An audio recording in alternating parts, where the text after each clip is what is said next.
nagtatanong, paano gawin zero following ang nakikita sa ating profile or page?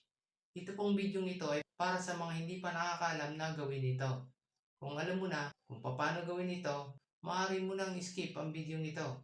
Pero kung isa ka sa mga newbie or nagsisimula pa lang bilang isang content creator, para sa iyo ang video ito.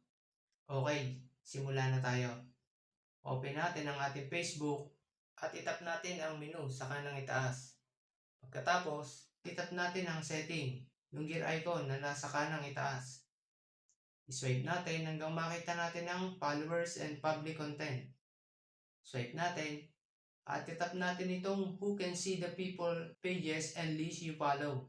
At kailangan andito sa only me ang check. Kung di mo makita ang only me, itap mo lang ang see more para makita mo. Kung nakatulong sa iyo ang video ito, huwag mo kalimutang mag-like at follow